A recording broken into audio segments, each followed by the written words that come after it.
Radio Taïwan International, les joies de l'éco-construction.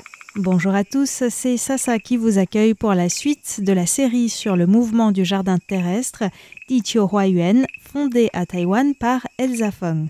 Même si ce mouvement est bien plus qu'un éco-village, puisque l'idée est de promouvoir un mode de vie alternatif qui réinsère l'humain dans la nature, l'un des projets phares que mène Elsa depuis l'an dernier est de s'implanter à Xingang, dans le comté de Jiayi, avec quelques membres du mouvement et l'aide ponctuelle de volontaires. À terme, ce lieu que je vous ai déjà présenté dans les précédents épisodes a vocation à devenir un modèle de revitalisation des campagnes qui pourrait essaimer dans d'autres zones rurales. Aujourd'hui, nous allons aborder une question complexe. Pourquoi y a-t-il très peu, voire quasiment pas d'éco-villages à Taïwan, alors qu'ils se sont développés ces dernières années aux États-Unis et en Europe par exemple? Mais tout d'abord, qu'est-ce qu'un éco-village?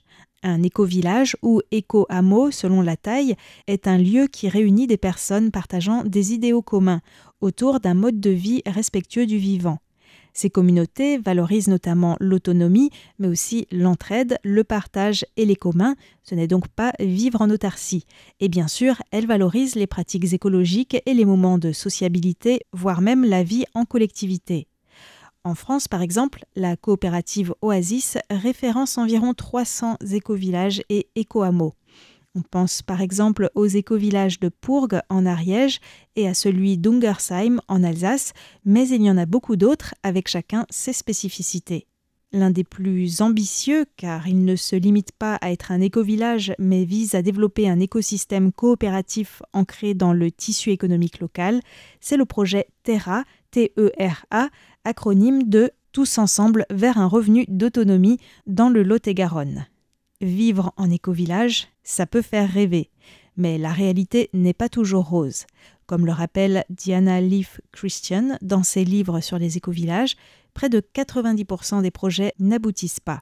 Elle a analysé les raisons de ces échecs, mais aussi pourquoi les 10% restants avaient réussi. Si ça vous intéresse, vous pouvez consulter ces livres ou lire un récent article publié par le fondateur de Terra, Frédéric Bosquet, sur LinkedIn, intitulé « Pourquoi 80% des écolieux échouent avant même d'impacter leur territoire de vie ». Pour faire court, les principaux défis à relever sont d'avoir une raison d'être claire et évolutive, de bâtir un projet social lisible par les différents partenaires, de trouver un modèle économique viable, de surmonter les difficultés juridiques et de trouver un mode de gouvernance qui fonctionne. Comme vous pouvez l'imaginer, ce sont des défis de taille et sachant qu'en plus de tout cela, le plus difficile à gérer, c'est souvent les relations humaines. Sur tous ces points-là, Taïwan ne fait pas exception. Tout cela figure parmi les raisons pour lesquelles les éco-villages sont très rares à Taïwan. Il y a aussi bien sûr des spécificités, notamment le fait que le prix de la terre soit très élevé à Taïwan, parmi les prix les plus élevés au monde, y compris pour les terres agricoles. En ce qui concerne Diqiu Huayuan, le mouvement du jardin terrestre, Elsa Feng a beaucoup de chance car le terrain est loué à un prix modique par M. Chen, le fondateur du musée de la campagne, un musée vraiment magnifique qui est juste à côté et dont je vous parlerai en détail dans le prochain épisode. En plus, bâtir un éco-village dont le but est de revitaliser les zones rurales à côté du musée de la campagne, ça fait sens. Mais en cas de location du terrain, faut-il encore que les relations avec le propriétaire restent bonnes sur la durée? Parfois, les gens changent d'avis, les projets évoluent et les promoteurs de l'éco-village ne sont plus sur la même longueur d'onde que le propriétaire. Que ce soit pour un éco-village ou un projet individuel, ce genre de problème n'est pas rare à Taïwan. D'ailleurs, avant de s'installer à Xingang, Elsa Feng et ses amis du jardin terrestre avaient commencé à s'installer à Taoyuan, mais ils n'ont pas pu rester. Tout d'abord, on écoute l'éclairage d'Elsa qui nous dit pourquoi, selon elle, les éco-villages sont encore très rares à Taïwan. Je crois que c'est parce que le terrain est trop cher et que la société a été divisée pendant longtemps. On a du mal à coopérer. Nous avons été éduqués pour la compétition, à avoir de bonnes notes pour passer des examens et intégrer les meilleures écoles. Le système scolaire ne nous a pas appris à coopérer. Mais je constate qu'actuellement, de plus en plus de gens découvrent la valeur de l'entraide. C'est le bon moment pour notre projet. Une fois que l'on aura acquis une bonne expérience ici, on pourra essaimer et faire des étincelles, fournir un modèle aux gens intéressés et créer un réseau alternatif qui permette de sortir de la dépendance au système économique dominant. Créer un éco-village, c'est difficile à Taïwan, mais de plus en plus plausible.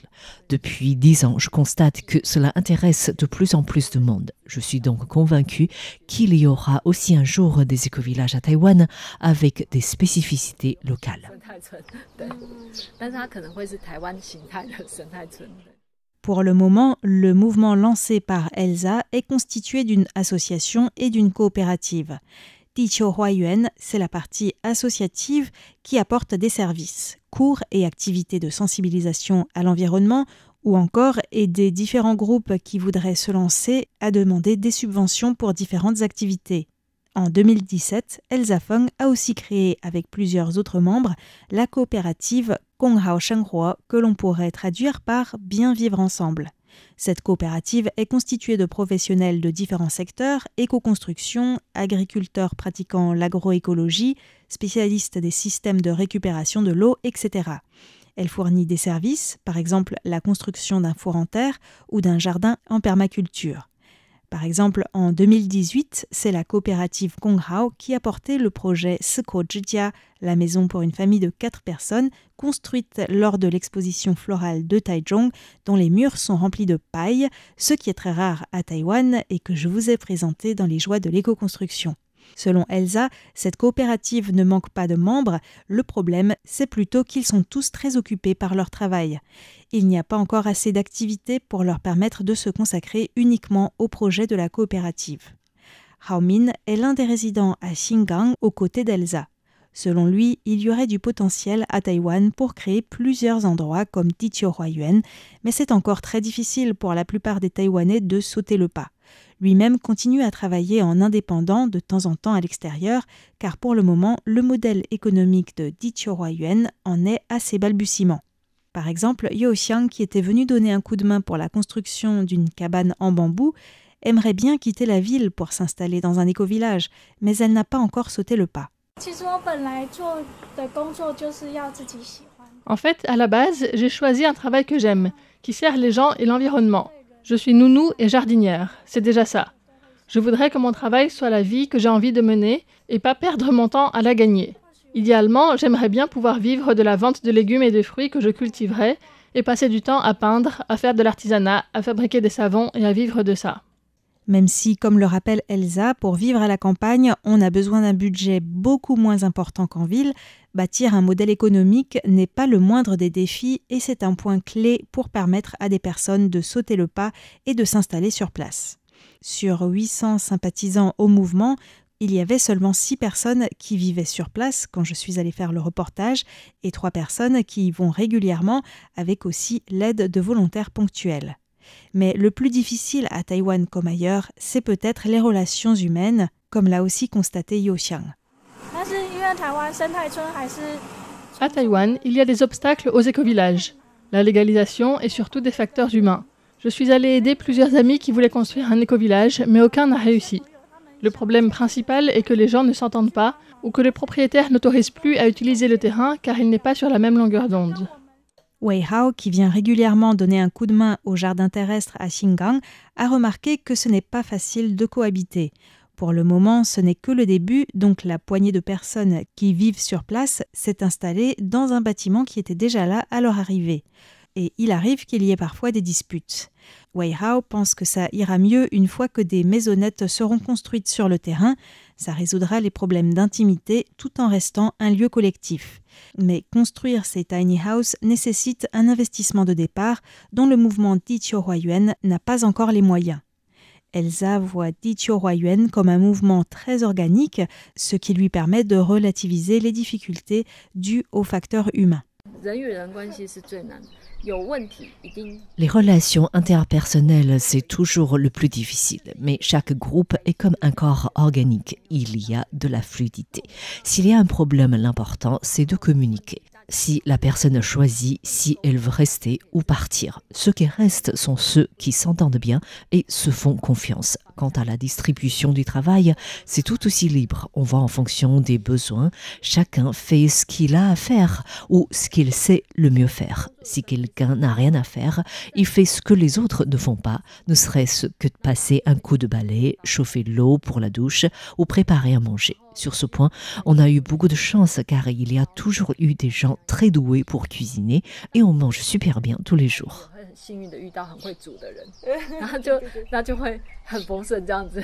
Et oui, ça motive de bien manger. En tout cas, Elsa ne tient pas à retenir à tout prix les gens qui se sont installés sur place. Vivre en communauté demande un travail sur soi. Quand on rencontre un obstacle d'ordre interpersonnel, on peut trouver une solution ou sinon partir. C'est arrivé plusieurs fois, souligne Elsa, mais maintenant, il y a selon elle un petit noyau stable. Si une personne veut emménager, les gens qui habitent déjà sur place doivent être tous d'accord, c'est la seule condition. Comme dans un système organique, il faut retrouver un nouvel équilibre ensemble, c'est une communauté en perpétuelle évolution. J'ai interrogé Judy, qui s'est installée sur place l'an dernier, sur ce qu'elle préfère et ce qu'il reste à améliorer. C'est difficile de répondre. Ici, je me sens le mieux quand je suis avec la chèvre. Je me sens heureuse tout simplement. Et la chèvre, elle commence à me connaître maintenant car je nettoie sa litière tous les jours. Nous avons des relations de confiance. Quant à ce qu'il reste à améliorer, on est encore dans la phase de construction. Il y a tant de choses qui restent à faire. Mais l'important, c'est le processus. On n'est pas pressé. Ici, on cultive notre patience et notre tolérance, notamment accepter le fait qu'on ne sait pas encore très bien dans quelle direction on va aller. Si une personne préfère que tout soit bien encadré, il vaut mieux qu'elle reste à Taipei. Ici, il faut accepter que tout est nouveau, tout est à construire. C'est à toi de trouver ta place. Ce n'est pas les autres qui s'adaptent à toi. Pour Judy, le plus difficile, c'est aussi les relations humaines, mais c'est aussi une occasion d'apprendre, de réfléchir sur soi-même pour s'élever. Je pense qu'un éco-village, c'est comme une pratique spirituelle. Au cours du processus, il y a forcément des problèmes relationnels entre les gens, car chacun vient avec son histoire, chacun a des attentes différentes, des habitudes particulières. L'essentiel, c'est d'avoir un idéal commun et que chacun s'adapte petit à petit. C'est comme un chemin spirituel. Je me suis rendu compte que c'est mon âme qui a voulu m'emmener ici pour me faire avancer sur ce chemin. Apprendre à cultiver des légumes, c'est secondaire. Le plus important, c'est de cultiver son cœur, c'est-à-dire dans cet environnement, comment se retrouver soi-même, comment suivre un chemin sur lequel il y a de plus en plus d'amour. Pour moi, c'est le plus important. À la limite, que l'éco-village marche ou pas, ce n'est même pas le plus important. Si ça marche, cela pourrait bien sûr servir de modèle pour en inspirer d'autres. Mais ce que cela apporte, c'est surtout de relever des défis et de prendre de la hauteur. Et ça, c'est quelque chose que l'on ne peut pas obtenir en vivant en ville. En ville, on sait déjà ce qu'on fera dans 2 ou 3 ans. On aura a priori le même travail et on a peu de chances de changer de vie. Or, en venant ici, tout est nouveau, tout est à apprendre. Il y a des surprises chaque jour, il y a aussi des revers, bien sûr. Mais on ne peut les prendre comme des cadeaux et se dire que ce sont des occasions d'apprendre quelque chose. Donc pour moi, un éco-village permet aux gens de grandir, de mûrir rapidement et sans partir très loin. C'est un challenge, mais si tu le relèves, cela peut être très bénéfique.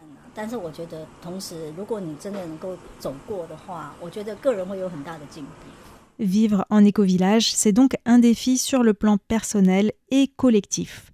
Comme le rappelle Frédéric Bosquet, le fondateur du projet Terra, les 5 piliers des écolieux réussis sont, selon lui, une vision claire, un modèle économique émergent, une gouvernance solide, un ancrage territorial fort et un collectif aligné. Le rêve ne suffit pas, mais ça vaut la peine d'essayer et c'est ça qui motive Elsa. Elle espère que d'autres écolieux vont germer pour pouvoir à terme les relier en réseau.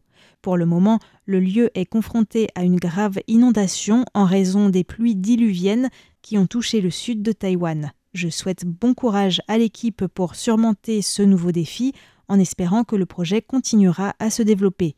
Une fois que le modèle sera mûr, Elsa espère qu'il pourra essaimer dans d'autres endroits à Taïwan grâce au partage d'expériences, que ce soit partager les connaissances sur ce qui a fonctionné ou sur ce qui n'a pas marché.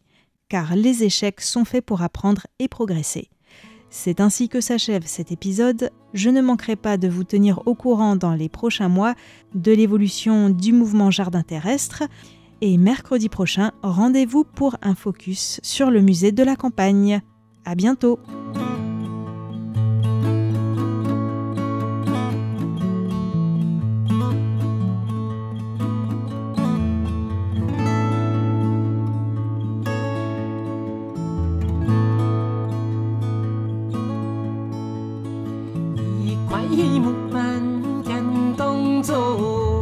天意树阳庭前走。